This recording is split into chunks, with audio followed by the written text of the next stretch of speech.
Dans ma précédente vidéo de la série Alcoolique cancérigène, je t'expliquais en quoi l'alcool rend dépressif et que l'état dépressif te crée des maladies. Je vais maintenant t'expliquer comment tout cela se produit. Déjà, lorsque nous sommes dans un état dépressif, nous ressassons quotidiennement et uniquement des pensées négatives. Joe Dispenza, un écrivain renommé et un conférencier international, explique que d'après certaines études scientifiques, nous avons entre 60 000 et 70 000 pensées par jour, dont 90% sont identiques que celles de la veille. Et ceci concerne absolument tout le monde. Alors imagine une personne qui se trouve en état dépressif. Et là, tu vas me demander en quoi le fait d'avoir des pensées répétitives influence le développement de maladies. Pour vous expliquer tout ceci, je vais vous parler de Bruce Lipton, professeur en médecine et chercheur en biologie.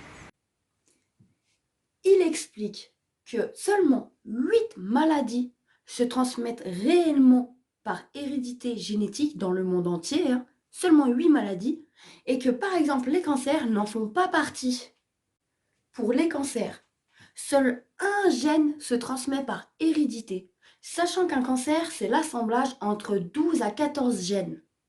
Et c'est notre propre corps qui assemble ces autres gènes. Et le cancer, c'est un exemple, mais c'est ainsi pour presque toutes nos maladies. Ce qu'il faut savoir, c'est que plusieurs éléments entrent en jeu pour assembler tous ces gènes et pour influencer nos cellules. La luminosité, le son, les ondes radio, tous ces éléments ont des interactions avec nos cellules. Ensuite, nos sécrétions d'hormones influencent elles aussi nos cellules. Donc en gros, quand tu picoles tous les jours et que ça influence tes hormones, ça influence aussi tes cellules. Et enfin, nos cellules interagissent directement avec les énergies qui circulent dans notre corps, soit également avec nos pensées qui sont une forme d'énergie.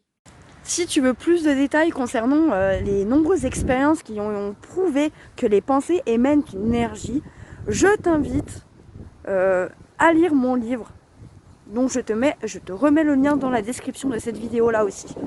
À noter aussi que l'absorption régulière d'alcool aura une incidence directement dans ton cerveau sur l'organe qu'on nomme le thalamus sensoriel.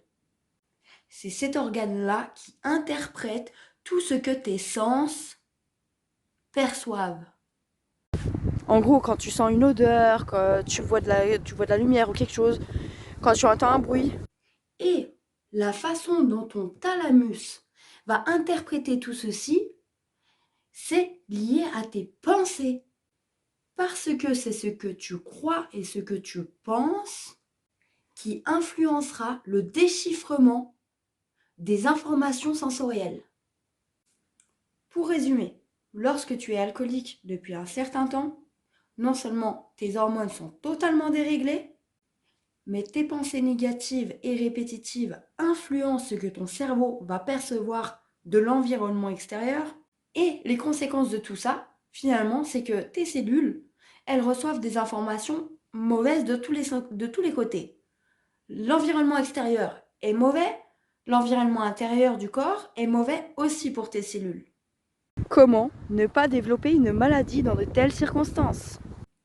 Voilà, la petite série sur alcoolique cancérigène est terminée et je te retrouve très vite pour une nouvelle série sur l'alcool. Dans les prochains épisodes, on parlera notamment de l'alcoolorexie et on abordera un grand thème qui est autre que les médicaments versus l'alcool, lequel des deux déclenche vraiment la cirrhose. En attendant, tu peux me retrouver sur Facebook sur le lien dans la description de la vidéo. À très vite mes guerriers!